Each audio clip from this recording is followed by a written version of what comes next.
కూటమి ప్రభుత్వం ఇచ్చిన హామీలకు కట్టుబడి పనిచేస్తోందని ఉప ముఖ్యమంత్రి పవన్ కళ్యాణ్ స్పష్టం చేశారు.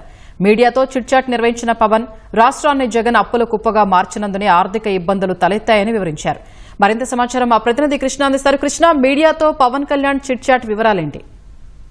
స్వప్న, ఏదైతే ఢిల్లీ పర్యటనలో ఉన్న ఉప ముఖ్యమంత్రి మీడియాతో కొద్దిసేపు చిట్చాట్ చేసినట్టుగా తెలుస్తుంది. ఏదైతే ఇటీవల తాజా రాజకీయ పరిణామాలపై ఆయన చర్చించారు.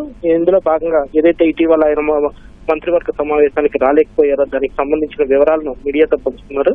ప్రధానంగా తన వెన్నునొప్పి ఎక్కువగా బాధిస్తున్నందునే ఇటీవల మంత్రివర్గ సమావేశానికి రాలేకపోయారని, ఇప్పటికీ అదే నొప్పితో బాధపడుతున్నానని చెప్పి ఆయన వివరించారు. అలాగే ఎన్నికల హామీలకు సంబంధించి ఇచ్చిన ప్రతి హామీ, ఎన్నికలకు ముందు ఇచ్చిన ప్రతి హామీ నెరవేర్చేందుకు కూటమి ప్రభుత్వం కట్టుబడి ఉందని చెప్పి ఆయన స్పష్టం చేశారు. అలాగే ఏదైతే ఇప్పటికే ఎన్ని ఇబ్బందులు ఉన్నా సరే, ఆర్థిక ఇబ్బందులు ఎన్ని ఉన్నా సరే ఖచ్చితంగా అన్ని హామీలు అమలు చేసి తీరుతో ముందుకెళ్తామని చెప్పి కూడా ఆయన స్పష్టం చేయడం జరిగింది. అలాగే పర్యావరణ అటవీ శాఖకు సంబంధించి తనకి ఎంతో ఇష్టమైన శాఖ కాబట్టి దాన్ని నిర్వర్తిస్తున్నట్లు కూడా చెప్పారు.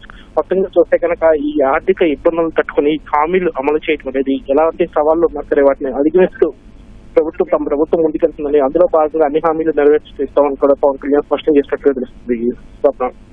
ధన్యవాదాలు కృష్ణ.